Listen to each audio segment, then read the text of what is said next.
Sean, my man, you have a podcast mainly dedicated to discussing the complicated world of dating. What is going on out there? Why does it seem that everyone is having a horrible time to the point of completely checking out?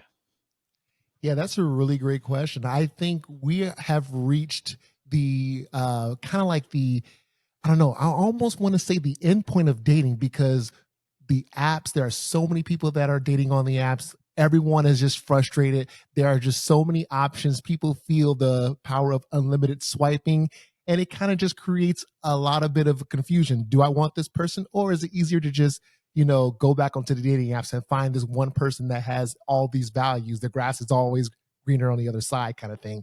So I think that's what's pretty much going on with dating.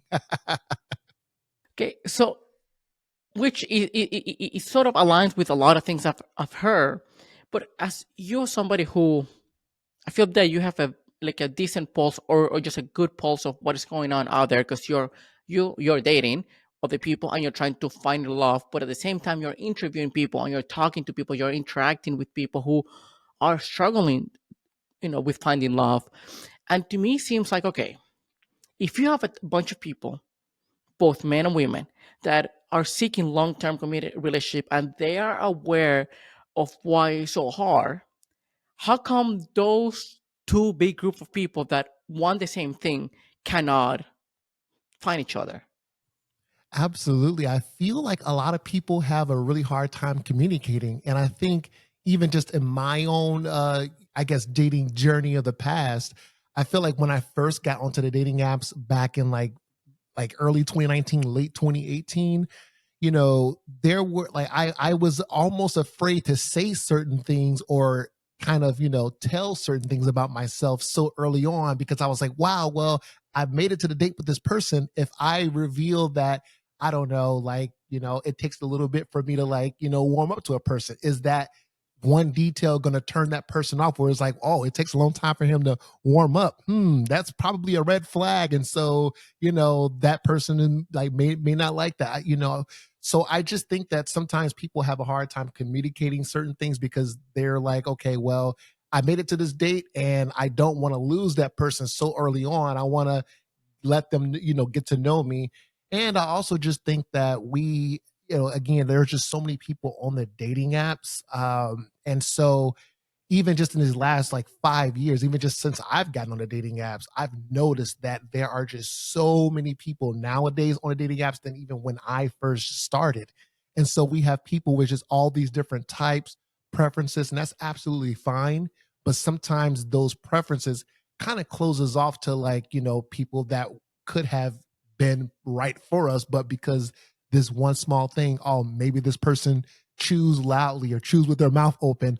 I don't like that. Instead of communicating with that person, I'm going to just drop that person, go back on the apps and find somebody who doesn't chew like with their mouth open. So it's kind of just stuff like that. And I think that's kind of what causes this whole, conundrum that we face in the dating environment. That's fascinating. And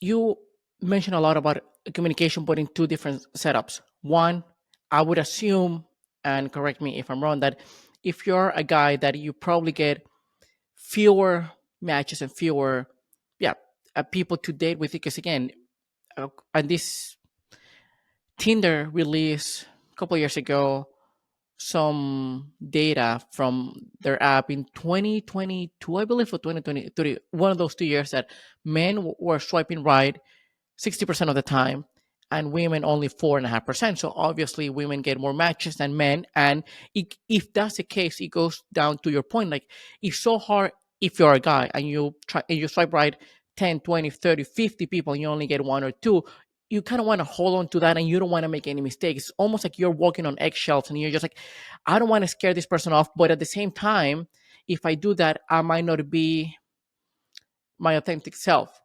I might just be wearing a lot of layers or just having like very carefully personality um, for when we go on a date. And if you're a girl and you get a ton of matches, for you it's like, oh, you know what? As you said, this guy is kind of chewing weird or unlike the way that he, I don't know, says a particular word. Therefore, I have other people, instead of addressing those things, because one has the abundance and the other one has the scarcity, neither of them are communicating. Sounds like. Exactly. Yep. Oh yeah, yeah.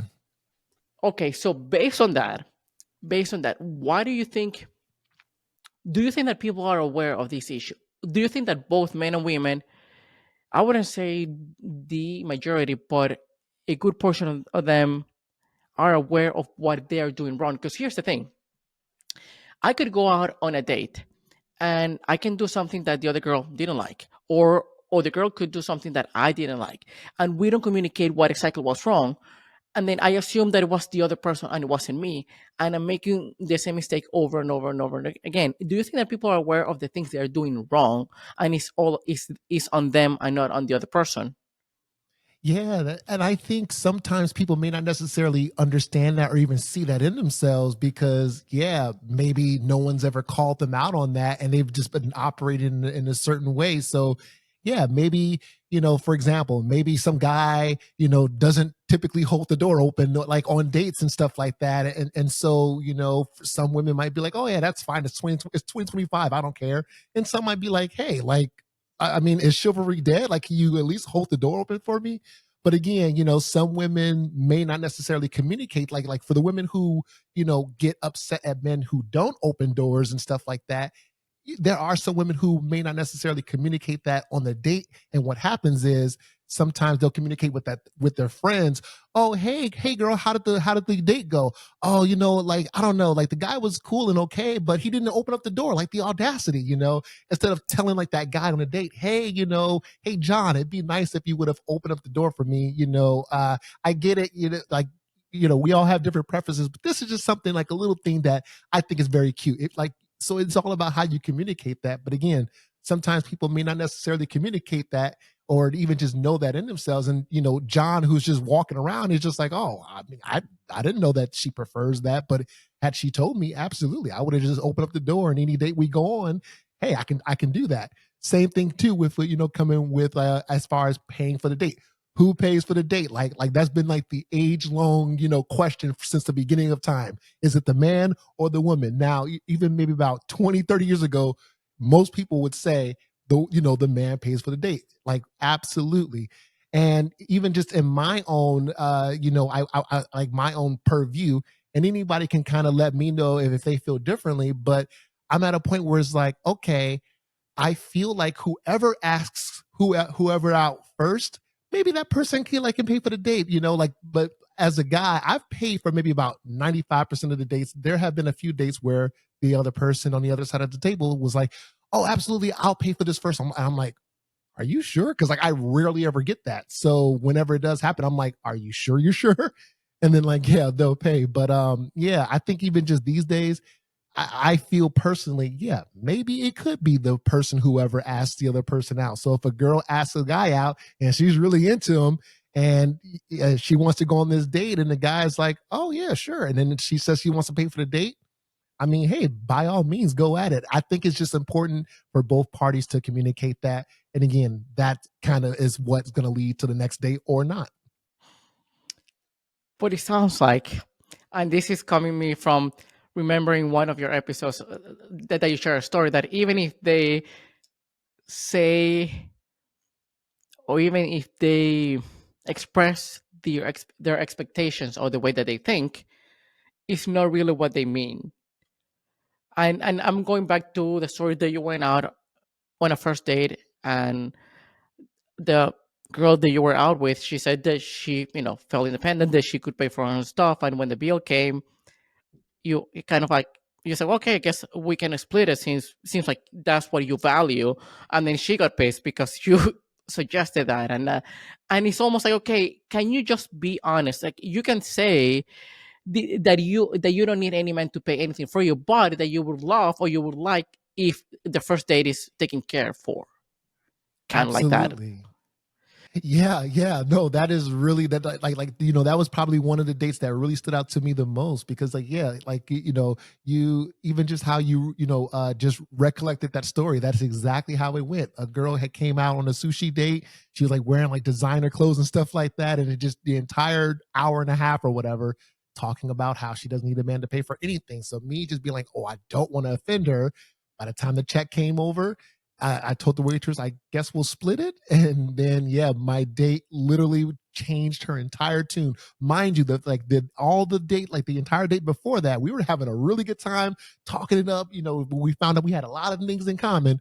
But when I had suggested that, like, to split the check just based off of what she told me this entire time, she was like, can I tell you something? I was like, sure. What's up? She said, I think it's very disrespectful that you did not pay the entire bill. I was like, whoa, well, you said the entire time you didn't need a man to pay for anything. I'm just trying to respect your wishes. And then she was just like, well, it doesn't matter what I said earlier. Honestly, you should just disregard everything else that I should have said. And needless to say, there was never a date after that. You probably dodge a bullet there. It's like, okay, I mean, what do you mean that I should disregard everything that you just? I mean, it's just like it makes no sense. But hey, here we are. But it's interesting because I've, do you know who Neil Strauss is? He's an author. Yeah. Perfect. He's the author of the game and all that. He had this famous quote.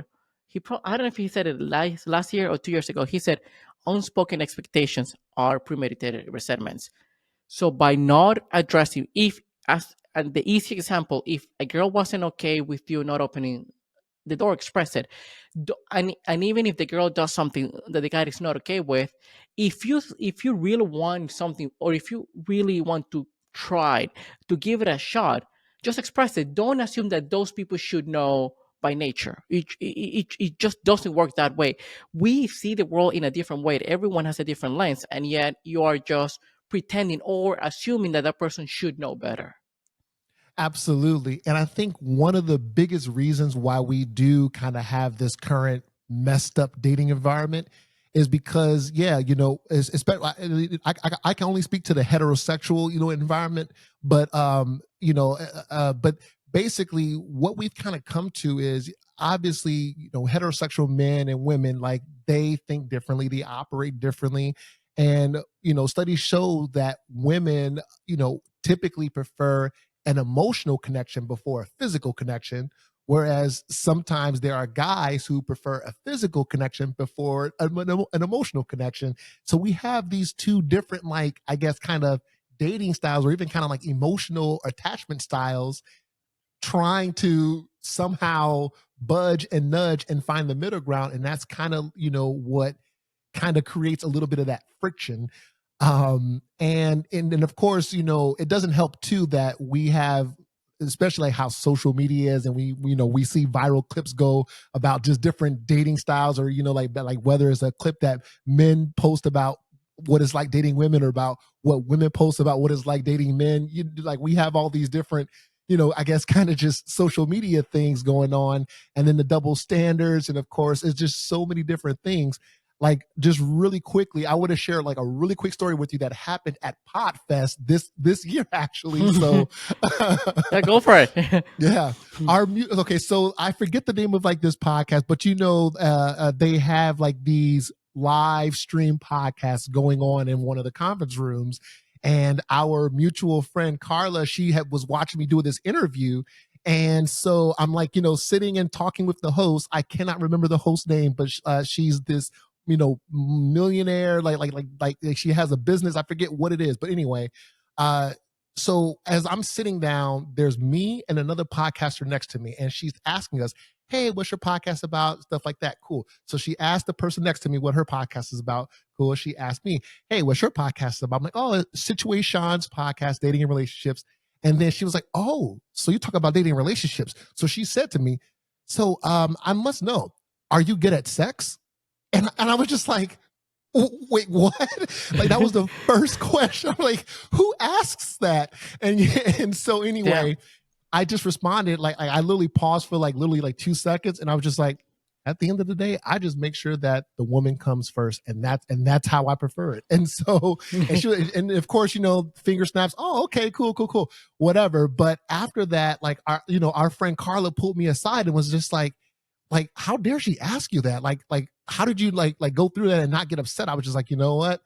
I didn't expect it, but yeah, it is wild. And Carla had said, yeah, if like on the other side, if you had asked her that, like you would get canceled immediately. I'm like, exactly. I know you're just walking out the door in handcuffs, probably. Just like, hey, that's sexual harassment. We don't want that shit over here.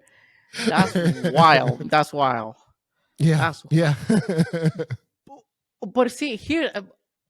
But that's funny. I don't think that many. I don't think many of us, and I don't want to speak for all men out there. I don't think many of us will just get offended by it. We just oh okay, that's weird. That's did not see that coming. But we would have a different tonality, and I get how women would get more offended because many of them have been harassed in the past, and then this could be seen as one. Still, she was out of pocket by asking that question, but hey, who knows? And I still, yeah, that's wild, wild, Yeah. wild, wild. But hey, you gave the best answer possible. I mean, you could have just had so many different answers. You just gave, hey, it, it could have a different meanings. You just it's up to you to just find the meaning in my answer. But yeah, I think that is a lot of happens with the miscommunication, the way that we think that the other person is thinking, and then what is acceptable for the other person, which it comes down to what I've noticed now or lately in modern dating. It seems like there's a lot of ghosting and casual flings and things of that nature that were not as popular or as common in the past. So how do you think that how have modern dating behaviors like these two, like ghosting and casual flings, shape people's experiences and expectations? Absolutely. I think these days, because of the power of social media and virality and everyone just trying to get on the algorithm in some way, shape, or form, I feel like when people share their dating experiences, sometimes there are people that just share their dating experiences just to talk about it. Hey, am I the only one going through this? What does this mean? Because maybe they're new to dating, or maybe they've asked their private, friends and family in their private network, and they didn't have an answer, so they turned to social media to ask the question. And so yeah, sometimes like that happens, and then lo and behold, now you have a video just gone viral and stuff like that. And I think even just in that, sometimes people seek validation on social media, and then sometimes people run to social media for answers. And social media overall and dating apps together have really jaded the modern dating environment, because when you think about it, yes, when you date when you date like via the apps, and then you find, or even just find people on Instagram, be like, now, like, I hear that a lot of people do meet on Instagram. People call Instagram the new dating app too. I've heard things about that. But basically, with the power of social media, we are way connected in this day and age, more so than our parents were, grandparents, and so on and so forth.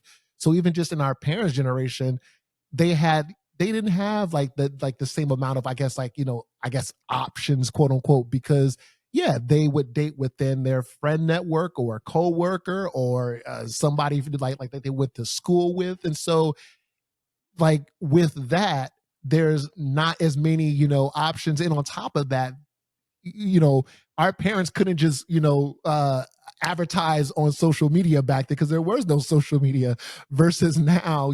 That's the big difference. Like, yeah, if something that frustrates me that someone did to me, I can just run to social media and talk about it. And then now, yeah, like the whole world's like, oh my goodness, like, yeah, screw that person or whatever, or yeah, you deserve better, so on and so forth.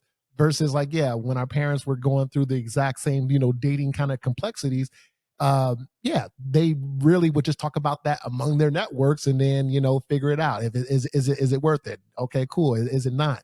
And then even on top of that, I've heard certain dynamics between like my friends' parents. It's like, oh yeah, some parents had stayed together only because of the fact that, like, at the time, like, yeah, they felt, well, we live in a small town, so how am I going to find another person that understands me, or why would I move across the country if I don't even know how to meet anybody? I'm antisocial. What do I do? So there's all these different complexities, but again, because of how the modern dating environment is and how connected we are on social media, it makes it so easy to date. But at the same time, it makes it so easy to find the next person, and it makes it even easier to get your heart broken, because people are like, yeah, well, I got X amount of people in my inbox waiting for me to respond, so I'm gonna just go there. Yeah, I think that that would be mostly applying for women having a bunch of people on their inbox because I mean, unless you are, I would assume a highly successful guy, just like in the top probably 1 or 5%, that probably doesn't even care that much. You probably want to have a few women just sliding into your DMs. But what you mentioned about social media outside using Instagram as a quote unquote new dating app, I like to dive a lot into neuroscience and understand the brain a lot more than uh, we tend to. And what we see or what we're exposed on social media, whether it's like a humor post, like in a joking way, comedy, satire, people making fun, almost like I'm laughing so I don't cry type of thing about ghosting or casual flings, or women being into status and money, and men being into any girl and sleeping around. All these things we're exposed to. Being exposed to that kind of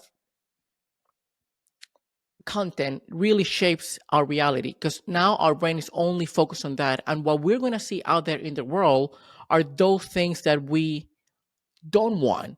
So we might face people that will end up ghosting us, or we might or we might encounter people that would only have like a casual thing and they don't want to commit.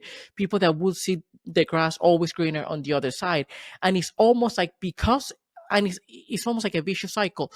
I'm experiencing this through social media because I see it. Then my brain is wired to only seek that because that is what I'm starting to believe that society is this way. I experienced that, and then I'm posting that on social media, and then more people, and then it's so hard when you believe that one thing. Every now and then, I go into the toxic area of Instagram just to understand why people behave the way that they do, and sometimes it makes you believe that all women are for the streets, that they don't care about anything but money and status, and if you're a woman, you feel that there's not a single guy out there who wants to commit. Everyone wants to sleeps around. And then yet when you talk to real people, it's completely the opposite. It's almost like, okay, how can somebody, and probably this is like a far deeper question that I was intended to, but do you think that based on your experience and with the people that you have talked to, how can they start shifting that mentality and start just ignoring, or maybe not pay attention to what they see on social media, because at the end of the day, if they keep seeing that, they're going to end up believing that, therefore experiencing that in the real life.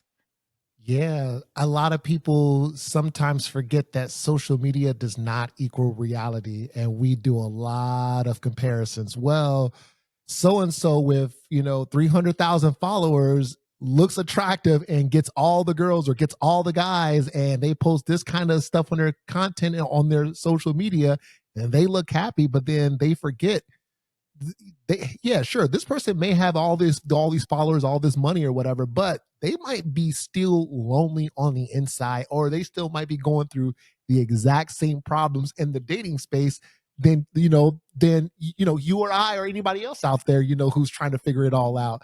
And so and I think that just goes to show too, because even just on my podcast, how I've interviewed just so many just guests of all different backgrounds, like Hollywood actors, people on like Love Is Blind, like reality TV show personalities, comedians, and actors, therapists. They've all kind of just shared the same thing. Oh yeah, it's complicated because this person didn't communicate, or I didn't communicate, and now we're trying to figure things out, or now XYZ happened because of this. So, and I think that was probably one of my biggest things that even I learned as a podcast host, is just like, yeah, there are other people that are going through it, no matter how high or on the, I guess, on the I don't know, the pedigree or the org chart they are. Yeah, we're all just going through it. And I think we need to find a way to kind of come back to ourselves and remember, hey, I like this person because they have this. Does this person like me? Okay, cool. If we can figure that part out, all right, cool. Can't like we go on the first date. Do we find something in common? And like, do we see that the conversation is going well? Okay, cool. What does the next date look like? And kind of just taking it step by step. But sometimes, again, we do comparisons. Well, all of my friends are married and with kids, and I want the same thing. And so we typically try to rush the process and then skip a lot of those steps that lead up to that.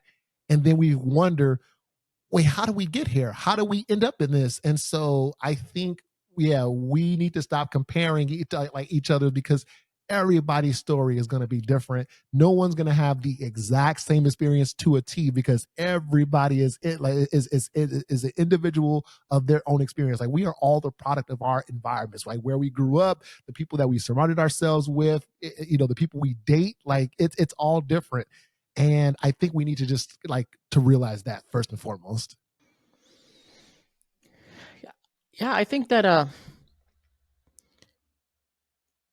based on trying to, as you said, trying to rush things, trying to, because we have this desire of companionship or love, or just we see people in our environment. It could be our cousins, it could be our coworkers, or our friends or classmates from college, who anybody, that they are probably already married, already have kids, and then we feel that we're falling behind. Not only we're falling behind in quote unquote life, because we don't have the level of status or income or prestige that other people might have, but also our love life or dating life is not going so well either.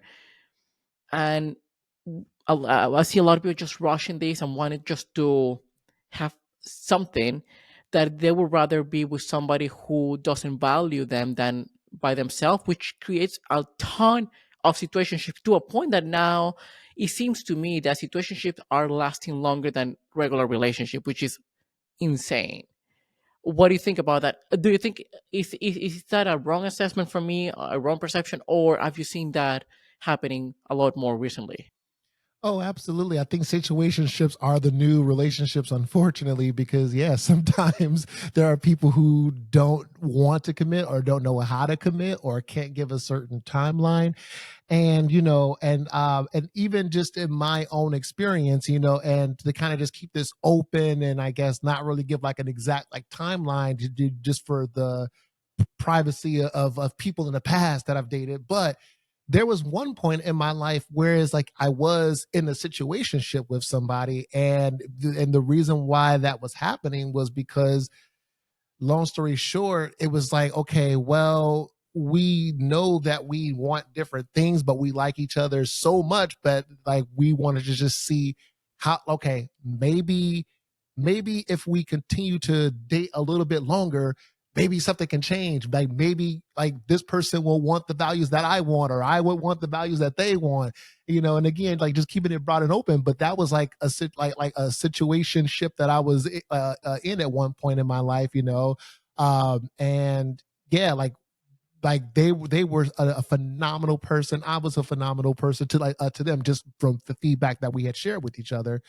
And yeah, it was difficult to, like, I guess, break that off and let that go. But it was like, okay, well, ultimately we want different things, we can't kind of come to the middle, so we couldn't make it to that next step of like that of an actual relationship, and putting a label on it and really driving through with it. And yeah, to this day, I'm like trying to, figure out my whole dating thing and stuff like that.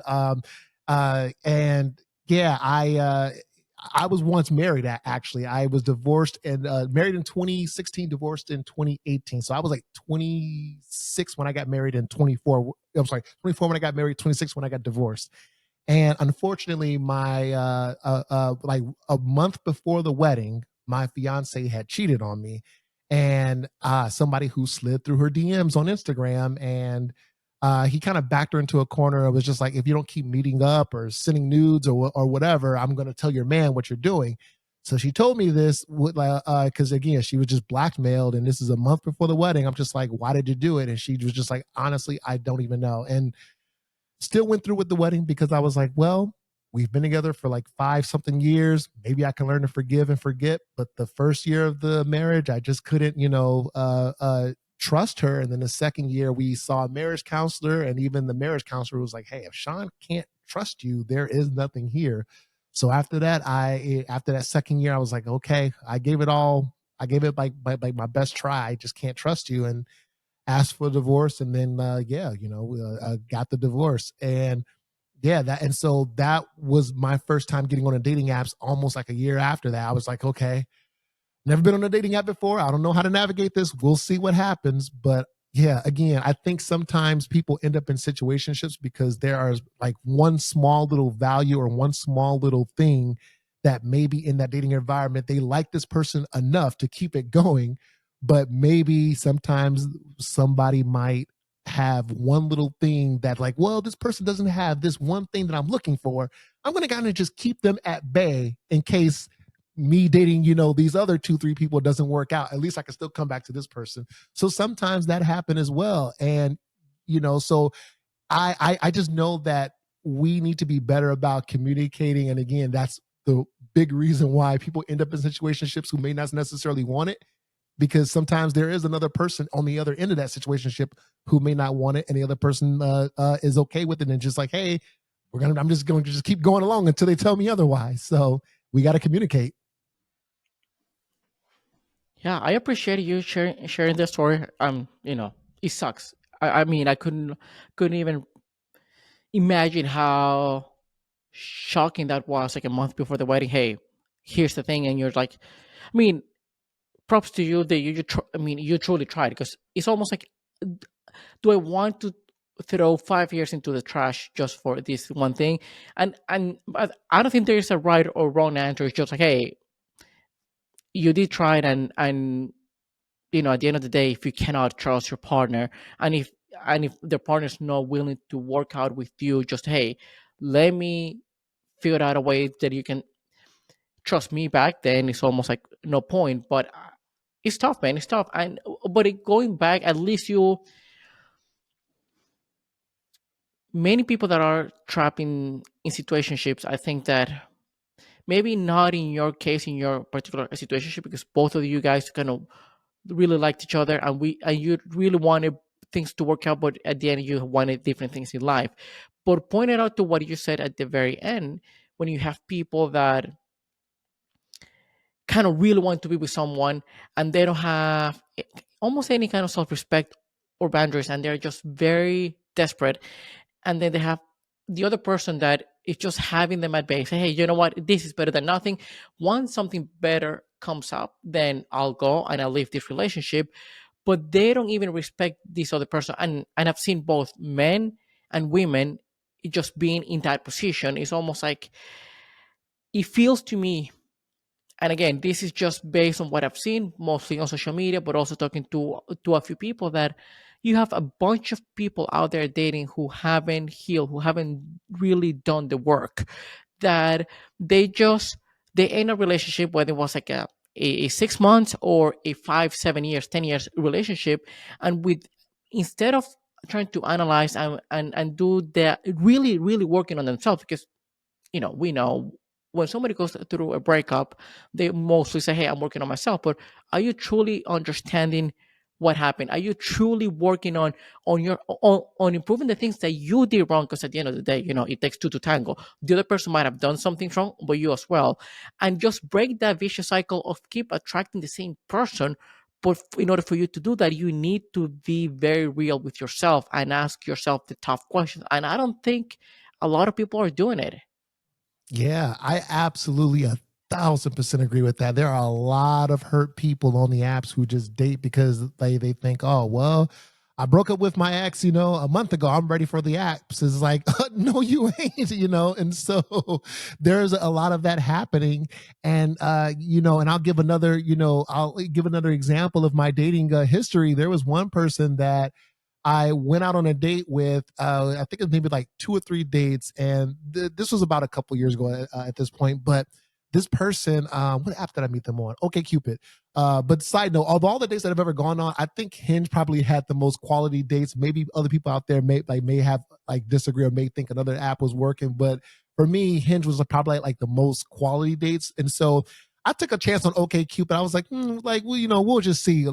So anyway, met this person on OK Cupid, went on a couple of dates, and long story short, it didn't last too long, only because of the fact that maybe after like the second or third date, we went to this comedy club to go see a show, and then got drinks afterwards, and then just talked and just really started to like yeah, starts to like, I guess, kind of find out more things that we had in common. And then at this point, it was starting to get late, and she asks me, "Hey, what else do you have going on after this?" I'm like, "Oh, nothing. Honestly, it's just a slow night for me, so I might just head back home." So me, I'm just kind of just thinking, I'm just, just going back home, not even thinking about what else is happening after this part of the date. Because mind you, we did the comedy show, and then we did the bar. But she was like, "Well, can we go back to your place?" I'm like, "Sure." In the back of my mind, I'm like, like, yeah, sure. And so we go back, we're making out, talking and stuff like that. One thing leads to another, and then like halfway through, she kind of pauses thing, like our clothes are like halfway off, and I'm like, "Hey, like, is everything okay? Just just checking in."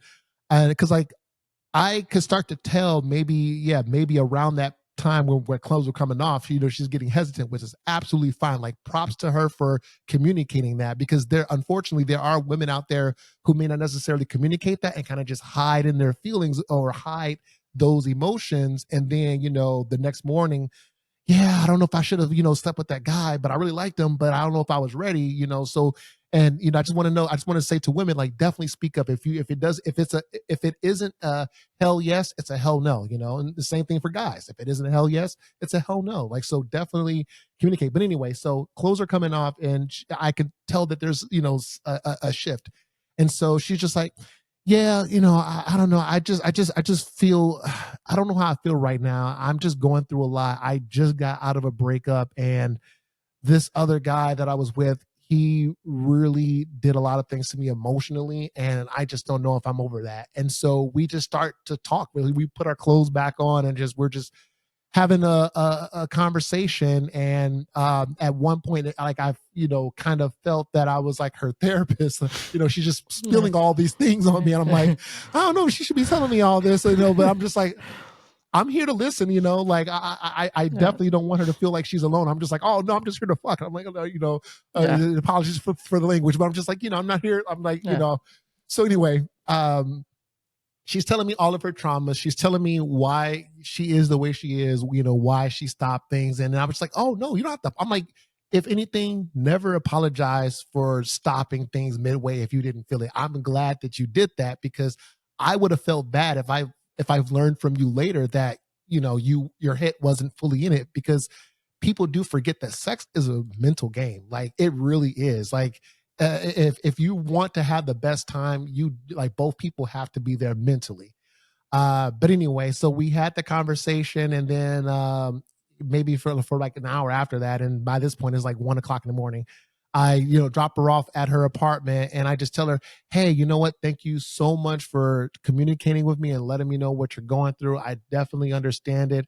I want to just give you the time and space for you to process, because it sounds like you got a lot going on, and I don't want to confuse you or come in the middle of you trying to figure things out and get to wherever it is you're going. But I just want you to know that, yeah, I think you're an amazing person. I really appreciate, you even just coming out for the night."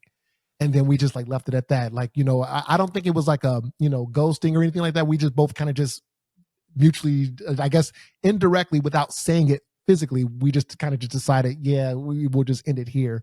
But there are, so that's kind of like how how that went. But yeah, again, there are some people out there who probably can't communicate that, who just ghost and just like, yeah. And I think people, at the same time too, really quick for this one, is like, as far as ghosting, sometimes when it comes to ghosting, the person who gets ghosted, they forget that the person that is doing the ghosting to them, um, sometimes that person who's going to ghost may have an issue with them that they're just not willing to communicate, or whatever is going, not issue, but maybe there's something about them that's going on that you may not necessarily be privy to, and you shouldn't take that personal. So if I'm on a date with somebody, and yeah, things are going well, I'm like, "Oh cool, we get along." And then after that, never hear from that person again.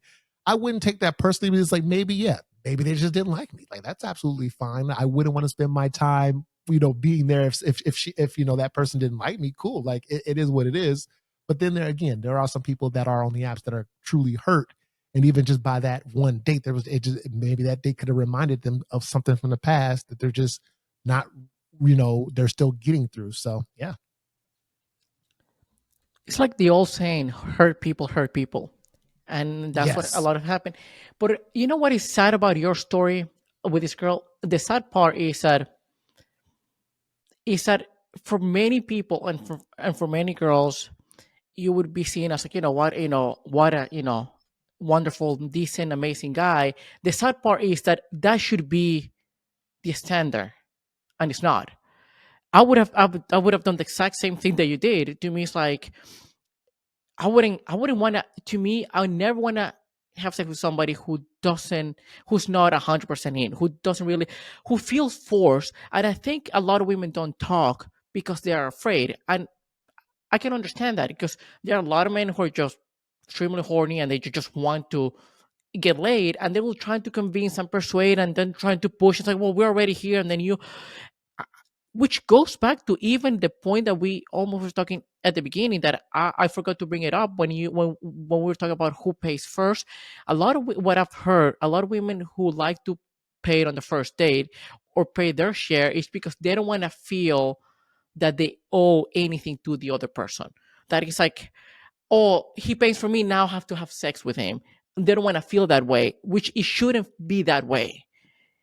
And to me is just the sad thing about it. And I don't know if the majority of men are doing this or not. I don't know if they are really pushing and trying to get it. I don't know. But in your story, I've heard that very little. People like you or people like me, because again, I would have done the exact same thing. I would have just even helped that person. But it brings to the point that people are using dating apps as a rebound right from the get-go, and then go from rebound to, well, now let me start and trying to start dating again, as we mentioned, without doing that inner work.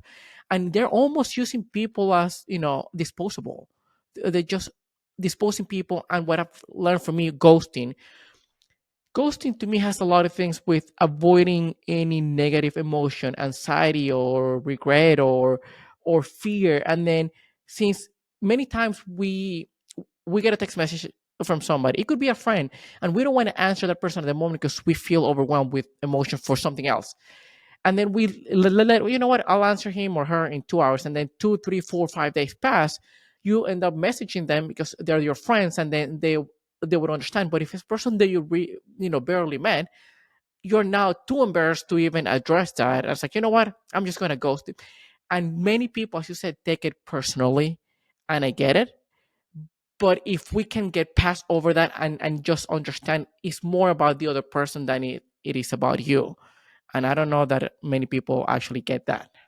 Yeah, yeah, that's the part that gets lost on a lot of people. And then that's how we end up with all these social media clips of, women and men saying, oh, so and so ghosted me because they did this and this and this. Is like, well, it may not is yet, like, sure, like I get it. It sucks. Yeah, I get it. It's frustrating, it's annoying, but maybe they just have a hard time communicating. And that was the perfect example. That's why they ghosted, because they couldn't communicate that they didn't like you or whatever it was. And so, yeah, yeah. Yeah, Sean, I sent you a reel just a few days ago, and you watch it, and then I told you that we're probably going to discuss here, because I have a few female friends who are single, and they keep asking, well, men are not approaching anymore, and I don't understand.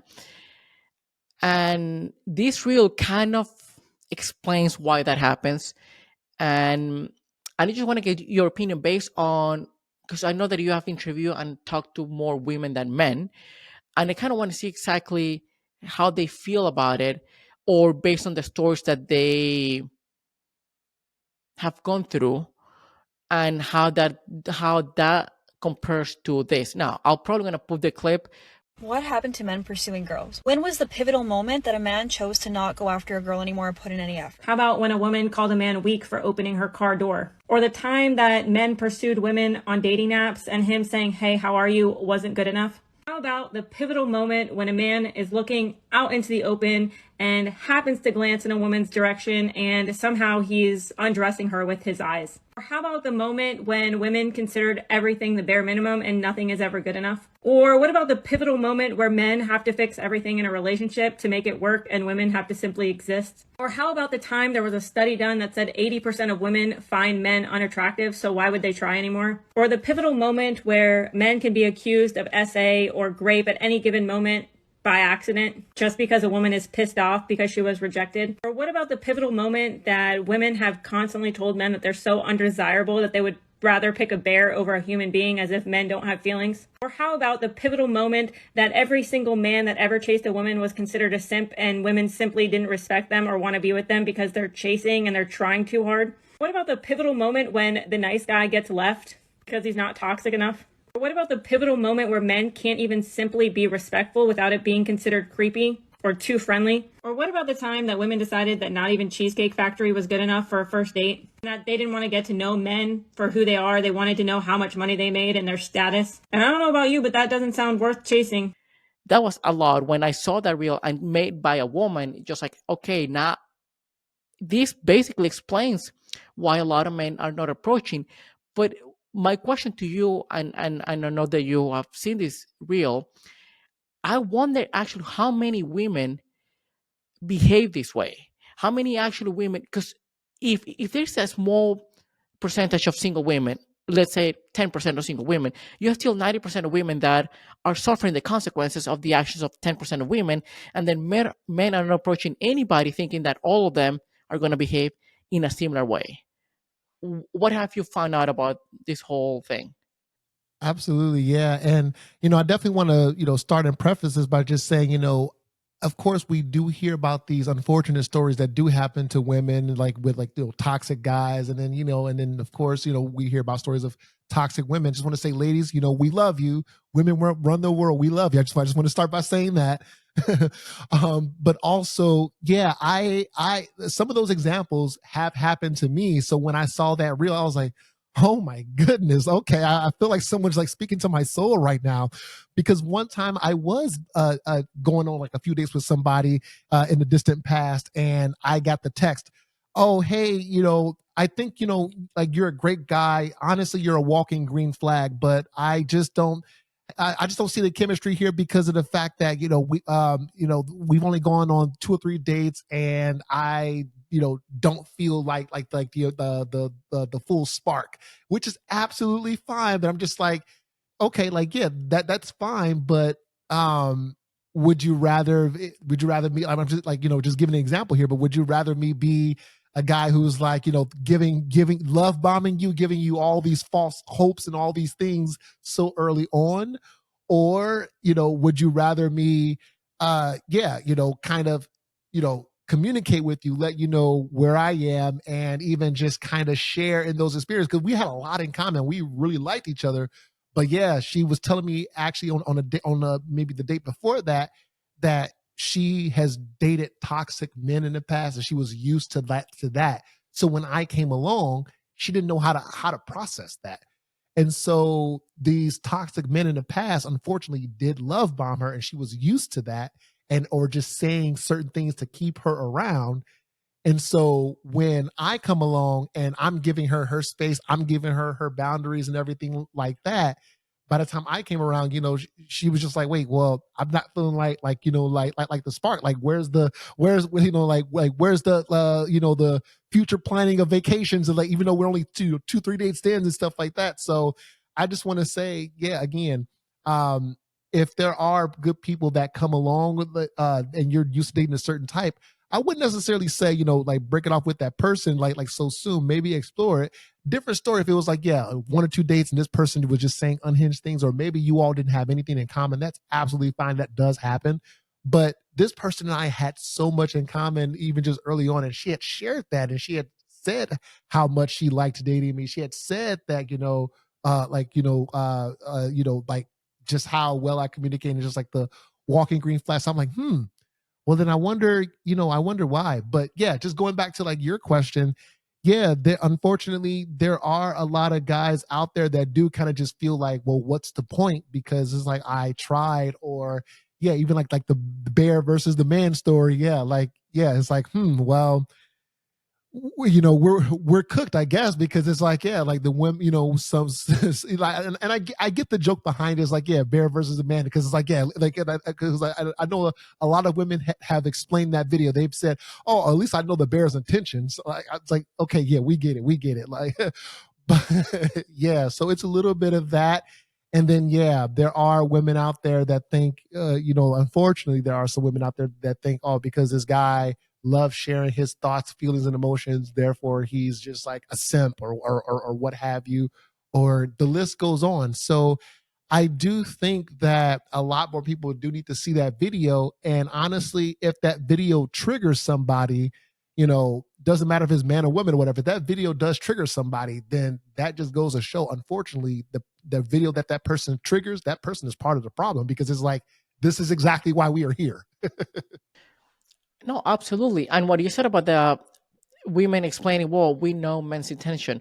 I think it's the same thing, or at least we know the bird's intention, is that they're generalizing and they're putting every single man in one group. It's like, we don't know your intentions and you might want to, quote unquote, rape us or just abuse us or whatnot, which some men do.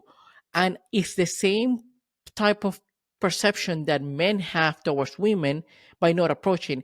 I'm going to get so hurt, so rejected, so embarrassed, so ashamed, because whenever I try something, women are going to see me as a creeper. They're going to see me as somebody who's a simp, somebody who's trying too hard, or somebody who is not good enough. I don't have this. So we build this notion, and and there's this an old Dutch psychologist called Alfred Adler. He had this concept of life lies, which is lies that we tell ourselves that in order for us to justify something that we're lacking in our life. For instance, I could say, if I was smarter, if I was more intelligent, I would make more money. So I'm using the fact that I'm not making enough money because I'm not smart enough. Only if I knew. And I think, to me, and I kind of want to be very careful when I'm about to say this, because it's probably going to trigger a bunch of people and might be a hot take. The Me Too movement really affected a lot of young men. It needed to happen. A lot of women suffer. A lot of women were victims. But why do I say that affected a lot of young men? Because it created the perfect excuse not to approach women.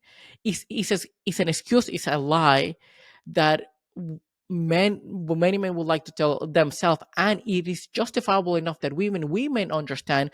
I don't want to approach a woman because she's going to think I'm probably going to harass her, or she's going to think that I'm a creeper. No, if you're really concerned about being a creeper, that means you're not a creeper. Those who are creepers don't give a shit about being creepers. So this Me Too thing, this Me Too movement created the perfect lie for men who don't want to approach or who are afraid to approach, and they can cover themselves in that lie and never do the approach. And then women also suffering because basically say, hey, I don't like the dating apps. I want men to approach me, and therefore nobody's approaching me. I'm single now. So Yeah, and I think sometimes both, especially I do see this happen sometimes with women too, especially like some of like my female friends in the past. Is like they want a good guy, but they don't want a good guy. I mean, like they want a good guy, but like when the good guy comes along, sometimes they kind of brush over that because it's like, oh well, he's too nice, or he's too considerate.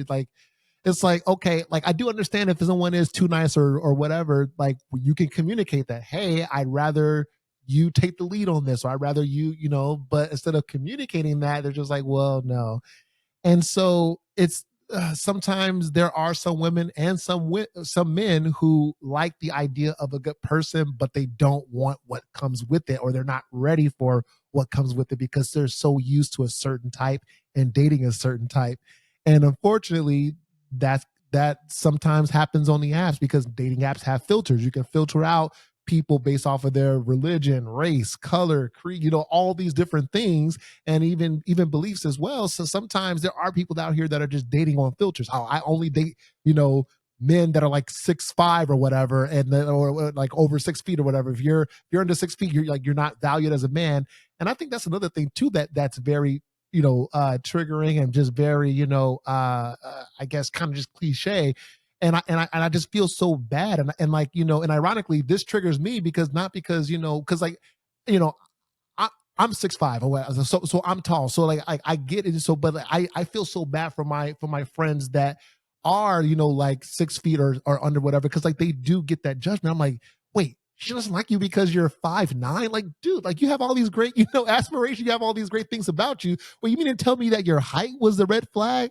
And sometimes I'm just like, well, how would she like it if he was like, I don't know, she's only a size B cup. I want women who have, C cups, whatever. Then, like, God forbid, like if a guy said that exact same quality about a woman, well, she's not short enough, or she's too tall, or her chest isn't a certain size.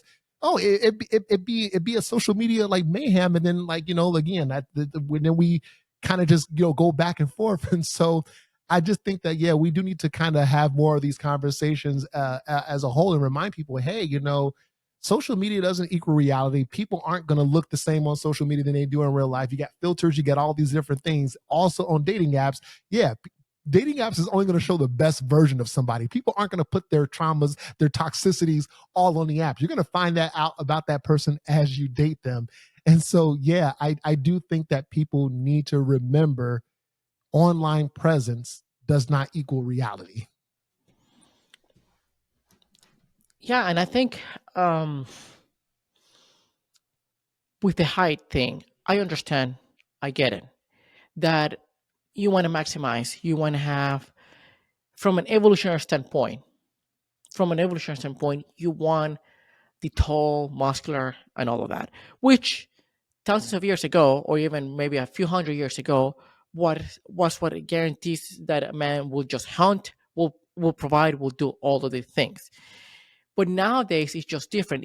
I think women need to become aware and kind of override that impulse of wanting to have the tallest, the richest, or the, I don't think that many of them care too much about me being too muscular, but in the end, it's almost like, what are you willing to sacrifice? Because that's when the unrealistic expectations come. What are you willing? Okay, you can have somebody who's like 6'2", 6'3", 6'4", that is making maybe $200,000 to $250,000 a year, right? But then he's a piece of shit. So, and then or you're somebody who's like 5'9", maybe making 75, 80,000, but that guy's awesome.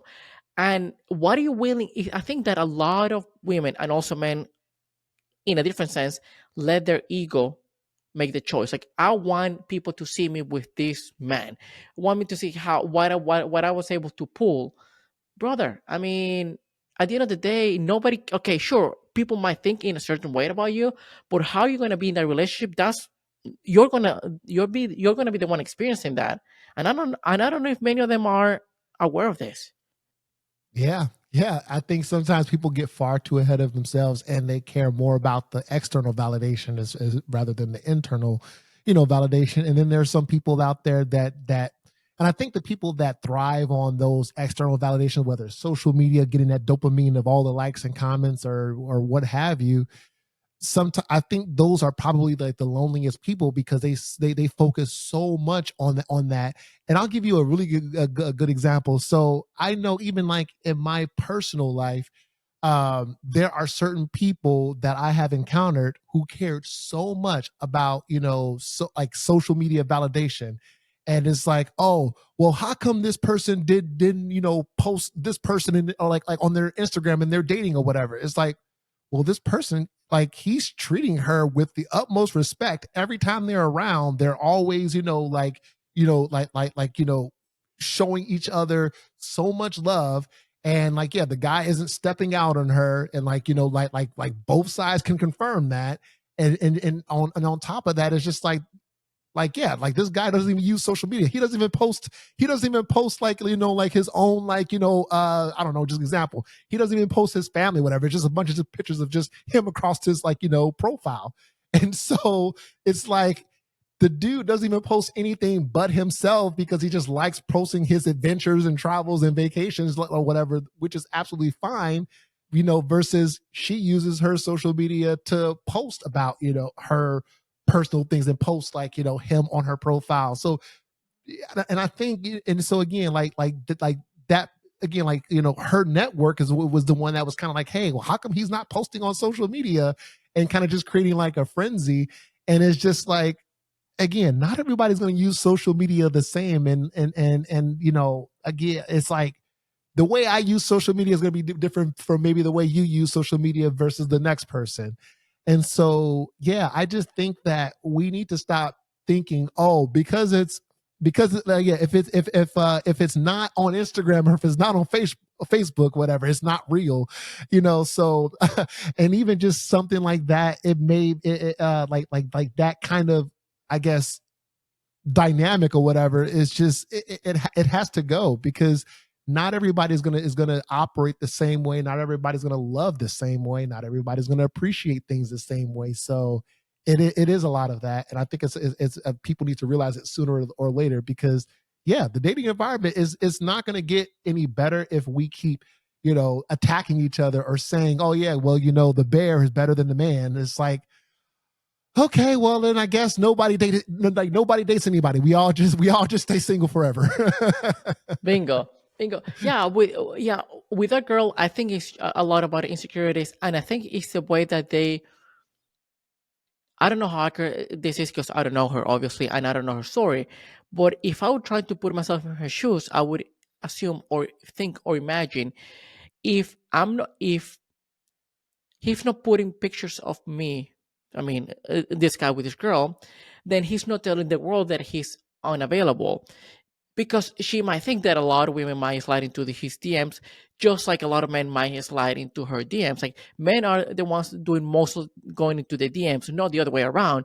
So in her mind, probably, oh, he doesn't want to tell those women who are sliding into the DMs that he's taken.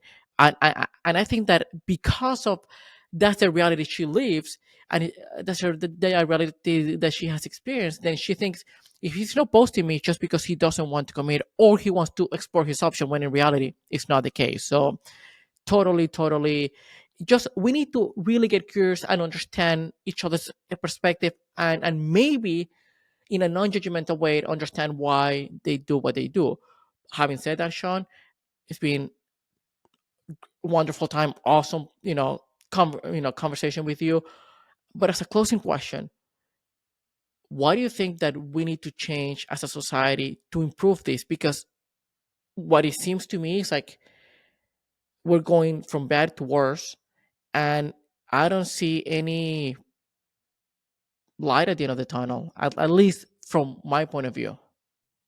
Yeah, I think a lot of preferences, like, I guess, like, just, like hard preferences maybe need to kind of take a back seat. Like, yeah, I only date people that are over 6 feet, or like, like some of these cliche preferences. I think we need to take a step back and look at each other's hearts. That, I think that's one of the things that we need to start with. Also, we also need to take I think collectively the entire world needs to take a break from social media. Like just just take one collective break to remember that, hey, what we see online isn't going to necessarily apply to everybody. Because yeah, if somebody is sharing their story about somebody that hurt them, yeah, we feel bad for that person, but that guy may not necessarily hurt you in, like, in your own personal life, the way you just saw the guy hurt this girl on social media. So don't just assume, oh, well, because this girl on social media that I don't know, this guy cheated on her, well, I'm gonna tell my partner, you better not do XYZ, because like this happened online, and all men are this. So we got to stop doing that. We got to stop comparing. And yeah, I think we need to start communicating, because that is the reason why we are in this current environment, and why everything is just so crazy, and why everybody is frustrated with dating, because nobody is communicating. So we need to communicate, and just look at each other's hearts. Awesome, Sean. I love that answer. I hope that people really start applying that. I know that it's easier said than done. A lot of people have built these bad habits when it comes to dating, and then letting those habits or just changing those habits can be bad. But if you have tried all of these and nothing has worked, maybe try these other things that you're saying, and maybe your life will improve. Maybe you'll find your person. But yeah, I mean, we can only hope for the best. We can only work on ourselves. We can only apply that into our life and hopefully find a person who is willing or who has done that as well. But Sean, complete pleasure having you on, and I could have gone, for another hour or two, because this topic really, really, really fascinates me, and you're a very fun person to talk to. But where can people find you, listen to your podcast, anything? Absolutely. Yeah. So you can find the podcast on Apple Podcasts, and we're on Spotify, and you can watch us on YouTube. So you follow us on Instagram, because Instagram will have all the links everywhere. So it is Situaseans Pod, Situations Pod. So you can find us there on Instagram, and then it'll take you there, or just go to www.situationspodcast.com. All right. And our episodes come out every other Wednesday. So I cannot wait to for you all to tune in. And I can't wait to have you on my podcast, Daniel. So I I gotta have you on. Hey, I'm always open, man, and having conversation with you. Hey, I can just bring my nerdy self, or my nerdy side of just understanding the people's behaviors from a different point of view. Hey, anytime, man, I would be honored to be on your podcast. And yeah, I'll add all those links to the video, YouTube, show descriptions. Once again, Sean, complete pleasure. Thank you for coming on the podcast.